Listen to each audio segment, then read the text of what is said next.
नमस्कार दोस्तों। आज बात करते हैं सुखी कौन है। क्या करें कि हम सब सुखी हो जाए।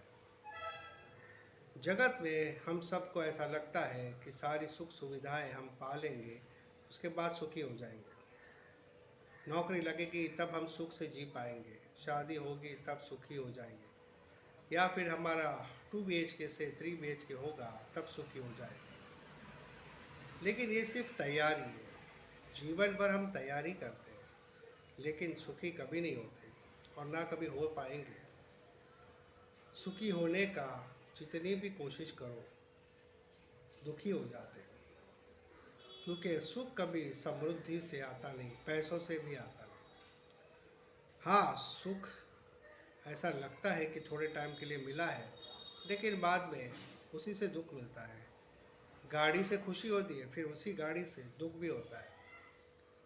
इसीलिए सुख होने का जो प्रयास है उसे बंद करो, तभी सुखी हो पाओगे। अगर आपको कहे कि 20 किलो उठा लो, तो उसको उठाने में सुख होगा या उसको छोड़ देने में सुख होगा। जब 20 किलो आप छोड़ देंगे, नीचे रख देंगे, तभी आपको खुशी होगी ना।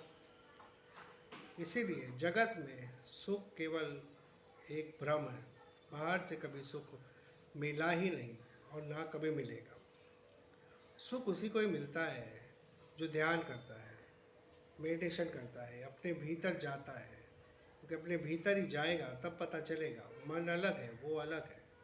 साक्षी भाव में आने के बाद ही सुख का अनुभव होता है, क्योंकि सुख जो है वो भीतर का झरना है, भीतर का सरोवर है।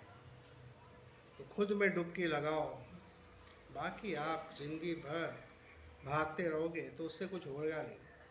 आज तक किसी को नहीं मिला। बुद्ध, महावीर, ये सब तो राजा थे, फिर भी सारे सुख वैभव छोड़ के जंगल में क्यों गए? तभी जाके साक्षी भाव का अनुभव हुआ। इसीलिए कहता हूँ, सुखी होने के सारे प्रयास छोड़ दो। जो है उसको स्वीकार करो और ध्यान लगाओ। 60-70 साल की ज़िंदगी है, कितना जियोगे? मैक्सिमम 80 साल, वो भी रोग के साथ। तो क्या करोगे? कब तक भागते रहोगे? 50 साल तो ऐसे ही चले जाते हैं पैसे बनाने में, उसके बाद भी कुछ भी हासिल नहीं होता। पैसा कितना भी कमाओ कम पड़ता है।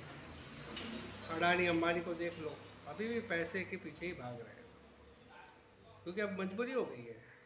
नहीं तो कोई और आगे निकल जाएगा, इसलिए स्टेटस भी बनाना ज़रूरी है। तो सुखी वो नहीं है जो धन के पीछे भागता है, सुखी वो है जो कामना ही छोड़ देता है। इसे कहते हैं शहंशाह बनना। कभी कभी आपको कोई फ़कीर ऐसा मिल जाएगा जो शहंशाह की तरह जिएगा। उसको ना भविष्य की चिंता है, ना ही उसको भूतकाल का कोई दुख है। वो बस ईश्वर के भरोसे जीता है, और वही सबसे बड़ा साहस है। हमारा अहंकार छोड़ना ही बहुत बड़ा साहस है। लेकिन हमसे अहंकार छूटता नहीं, क्योंकि हम पढ़े लिखे लोग हैं, हम लोग नौकरी पेशा वाले लोग हैं। अहंकार छूटता नहीं है। लेकिन कभी कभी कोई ऐसा फ़कीर मिल जाता है जिसको देख के हमें लगता है कि हम उसके सामने बहुत छोटे हैं। तो क्या करना चाहिए दोस्तों? अहंकार को छोड़ो, ध्यान करो, मेडिटेशन करो। भारत को छोड़ के सभी देश अब मेडिटेशन का समझने लगे हैं, उस वैल्यू को समझने लगे। जिसने मेडिटेशन नहीं किया उसने सब कुछ खो दिया, क्योंकि अंत में मेडिटेशन ही काम में आता है। मेडिटेशन से ही आप साक्षी भाव में आ सकते हो, क्योंकि ये दुनिया तो नाटक की तरह चलती है। आप सिर्फ देखने वाले हो, आपके हाथ में कुछ भी नहीं है। कभी दिन अच्छे आते, कभी बुरे आते, क्या कर लोगे आप?